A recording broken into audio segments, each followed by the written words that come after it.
All right. This is from Fire from Thaumaturgy. Thaumaturgy. Is that a thing? I don't know what it is, but I believe him. And I call it Fire from Thaumaturgy and the Chuckle Demon.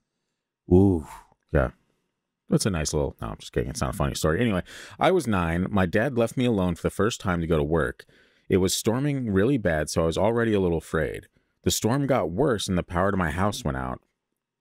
That's nightmare fuel for me. I picture, even with just the wind this morning, coming into the shop, I was like, it's 5 a.m., pitch black out. I'm like, I really hope the wind doesn't knock the power out because I will scream. China would wake up and the opposite end of the house from just like, ah! You ever heard of a flashlight and not panicking? Several. Hey, it's not the panic. It's the turning on the light. The moment you turn on the light, you know, that's when the demon pops out. And he's like, whatcha? You know? And then as soon as you turn like the real lights back on, he's gone. You're like, oh God, that's every horror movie you've ever seen. I saw one just recently like that. Yeah. It scared the shit out of me. It did. It did. The storm got worse and the power to the house went out. TV, fans, lights, everything. I was sitting in the dark for about 30 seconds and the kitchen light comes on. The rest of the power in the house is off. I'm walking to the kitchen because I see the light is on and try to turn the hallway light on, but no other switch works, confirming the power is really out. As I approach the kitchen, I hear a demonic laughing and footsteps in the kitchen, and I take the fuck off into the rain to my neighbor's house. He came and checked the house, and when we went inside, the kitchen light was off again. No one inside. My dad gets home, and I tell him everything that happened, and he apologizes that it happened to me, and not to worry that he was home now. I felt comforted knowing my dad was home. He turns his back to walk into the kitchen, and I couldn't see his face, but he laughs in a weird demonic tone, the same laugh I heard when he was at work, except audibly coming from him. I asked him about it years later, and he has no clue what I'm talking about. Because I wasn't his dad.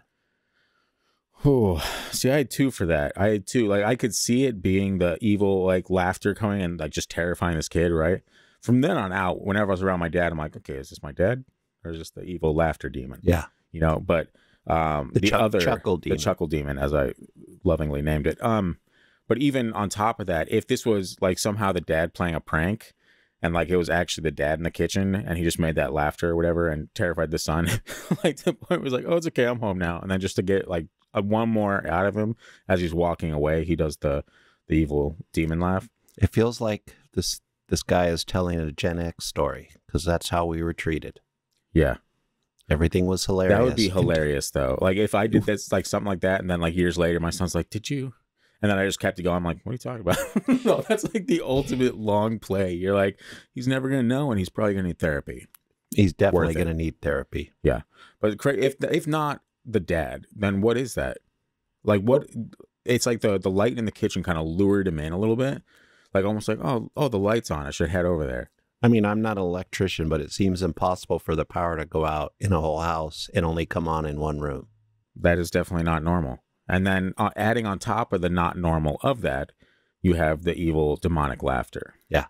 Oh God, man. I picked like I can't help but I'm an imaginative person and I like picture these things. I'm very visual. And so when I read these stories and I picture it happening, I like start sweating. In later years, that story would simply end with nope.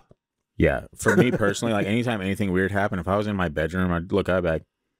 It's all good. Like the time I saw a sloth jump over me when I was reading in bed and run out the door, I just jumped up, slammed the door, and it's like, oh shit, my cat's out there. And you know what I said? I was like, oh, R.I.P. to that cat because I ain't going out there. You had a sloth jump over me and like run out the door. Can I let you know something? Having been to Costa Rica and seen... Sloths are very slow, Christian. I know. That's the jump. irony in what happened. That was not a sloth. That was a demon. Yeah, a demon sloth then. And that's kind of worse. I think it was a demon looking like a sloth. It was very creepy. Who knows what kind of demon that was? I've never... It was the weirdest thing ever because like my back was facing the window and I was sitting there reading and like just out of nowhere, my bedroom door was open. Out of nowhere, thing jumps over me. Like it came in from outside, jumps over me and just jumps on the floor and like runs out. And I hopped up. I'm like, nope, slamming the door. I'm like, I don't know what the hell that was. And I looked around for my cat and I was like, hey, I'll pour some out for you, but I ain't going back out there. No, thanks. I'll wait till morning.